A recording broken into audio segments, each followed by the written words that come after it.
as we know, so quantum superposition this is the cartoon illustrated with what Schrödinger proposed, okay? And in fact, it's a bit related to our thing. We will try to make a Schrödinger analog of a Schrödinger cat, essentially. And of course, what Einstein said was that gravity is the curvature of space-time, right? So if you put these two things together, okay, what you naturally get is this. This is a picture by our PI, Gavin, okay? So you have cats like a large mass in two places, and it will, center a curvature either here or there, okay? And then how do you probe it?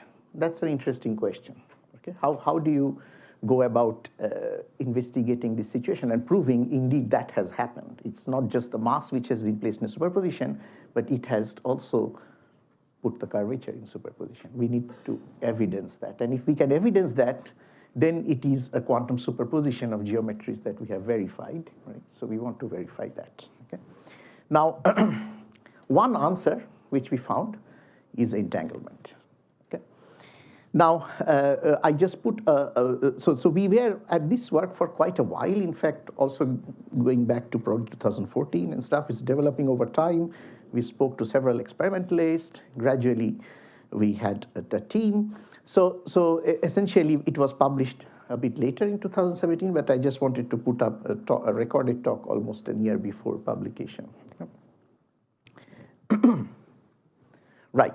So now to the matter, okay? So what do we need? What is the minimum thing we need, okay? We have to probe the gravity, okay? Mass, say we have superposed, okay?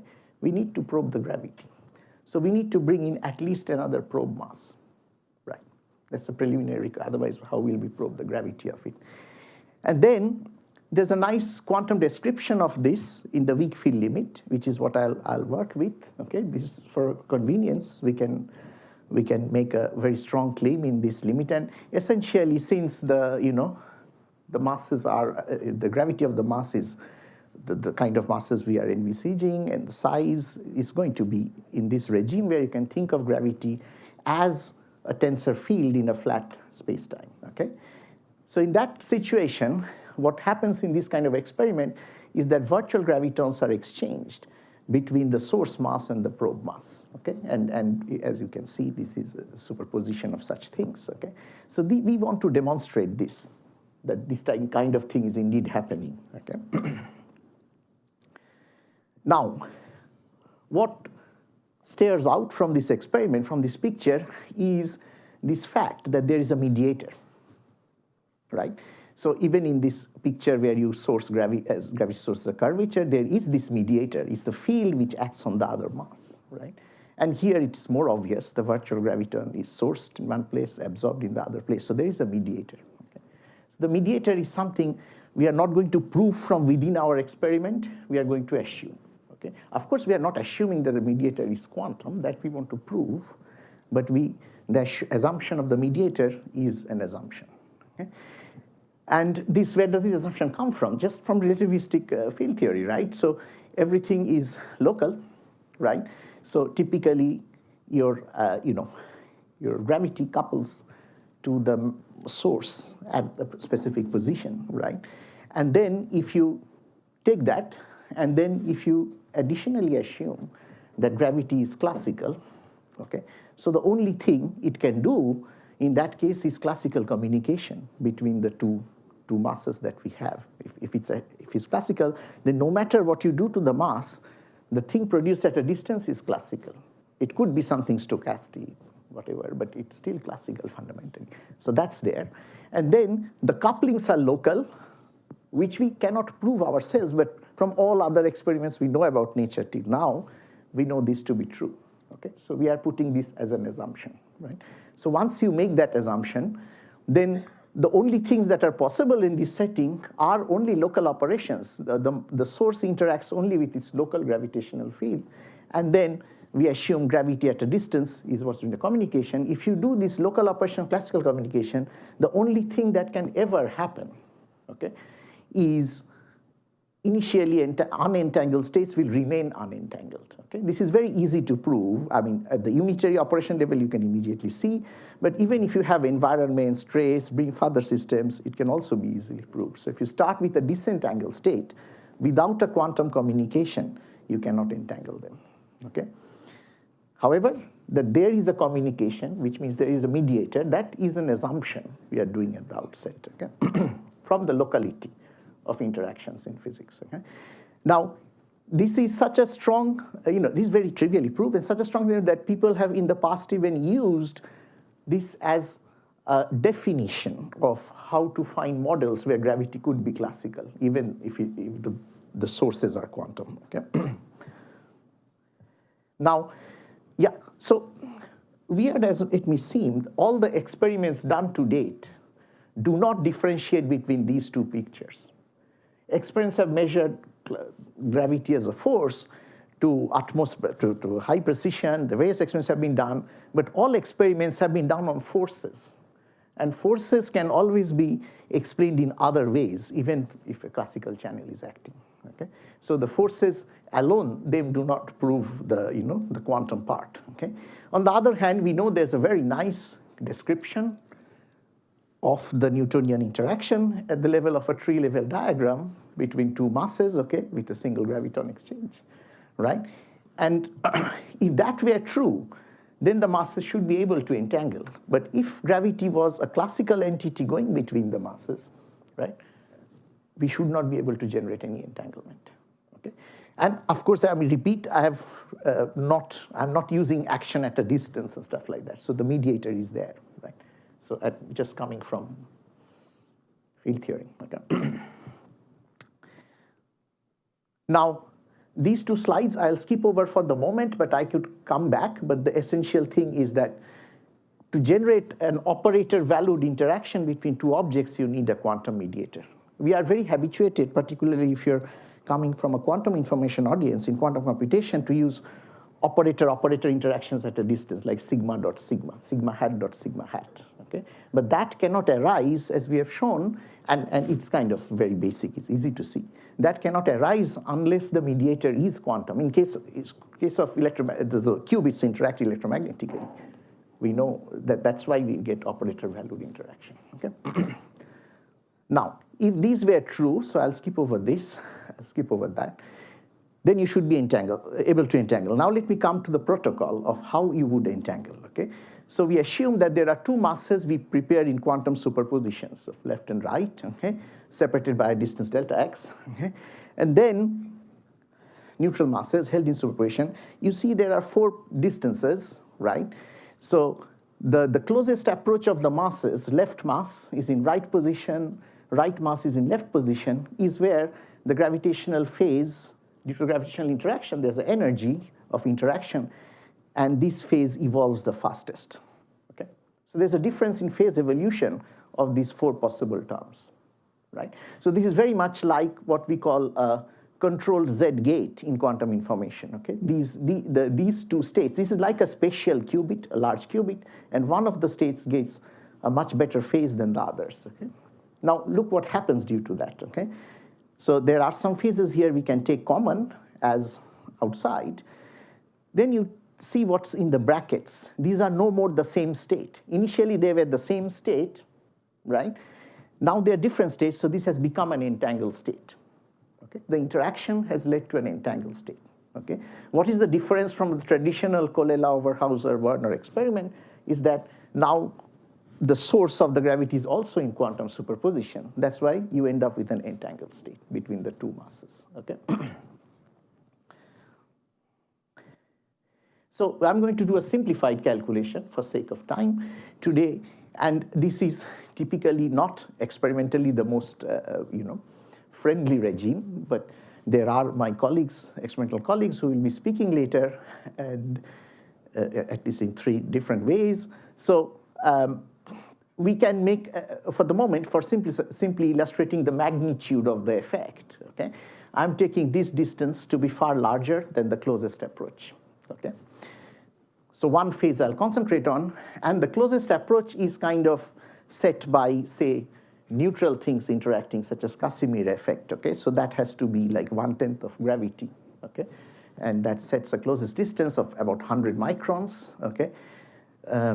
So if you put all that in, and then these are, if you take masses to be micron-sized spheres, okay? So like size of a cell, if you put all that in, you will see you get, in 1 second, you get a unit phase shift, okay?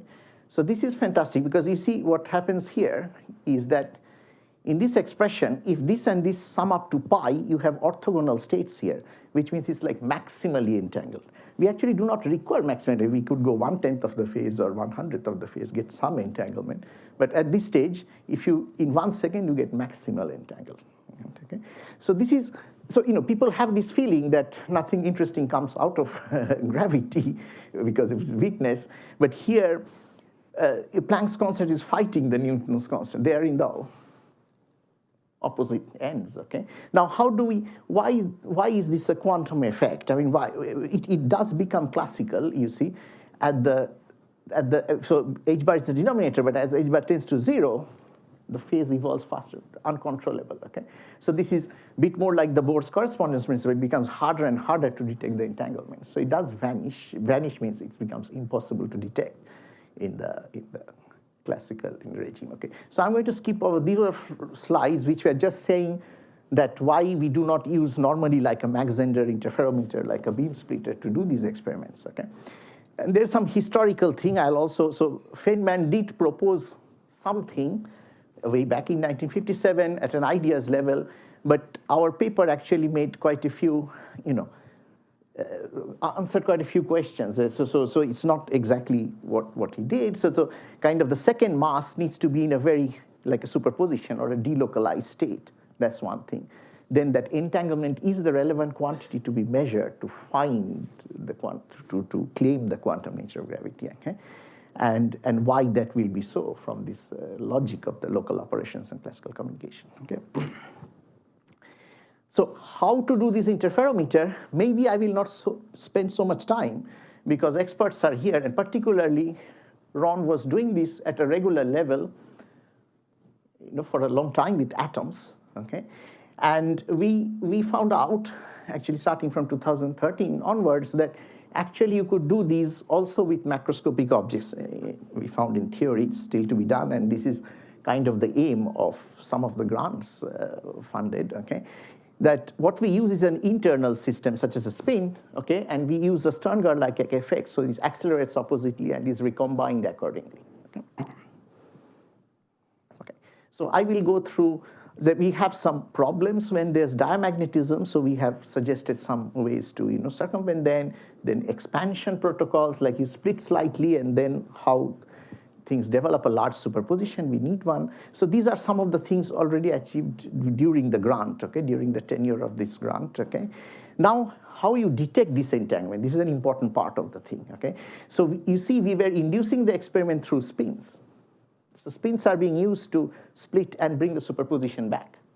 So what happens is that after both the interferometers are brought back to complete the interference, the gravitational entanglement is entirely captured in the spin. So this is the cleverness of the protocol, that you can just now measure spin correlations.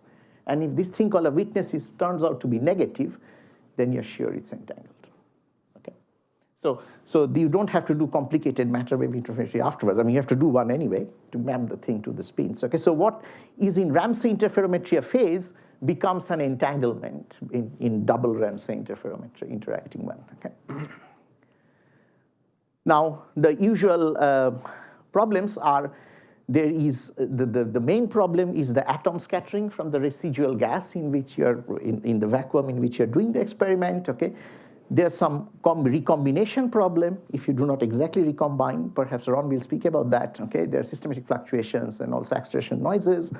And typically, this depends on pressure, the main culprit at the moment, okay? The gas collisions, okay? And we have done some calculations as a part of the grant. This is the kind of regime we need finally for our gravitational experiment. Okay? Now, we also suggest actually, rather than putting the masses 100 micrometers apart, okay, when the phase development, of course, is inverse to the separation. So what one can do is actually use screens between the two things. And what the screen helps is you can bring back screening and trapping so that it doesn't go and hit the screen, That helps to bring the superpositions closer together and alleviates things. Instead of 100 microns superpositions, we can now use, about 7 micron superpositions, And these are also works done as a part of this grant at the moment. These are still theory works, but there is progress in Andy's group in making some proposals of how to create these traps and superpositions within there in diamagnetic traps, I have very less time left, but something about the future. So once this experiment is done, so of course I should also mention that other people have interesting proposals, for gravitational entanglement and also for testing gravity in other ways. Some of them are present here. You can hear from them. But one can also look at light-matter entanglement. So this is light in a cavity of high intensity going around. And this is a matter. Then you get these two, which comes from the graviton exchange. And of course, h bar omega by r square is h by omega by c square is the effective mass of the photon. So you get an entanglement at a rate. And this could be an experiment for as a next step. After this one is done. Also, we do not develop this technology just for no reason. These are incredible sensors. We found it could be possibly make gravitational wave detectors compact. It could help action like particles. So these are some of the applications. And thank you.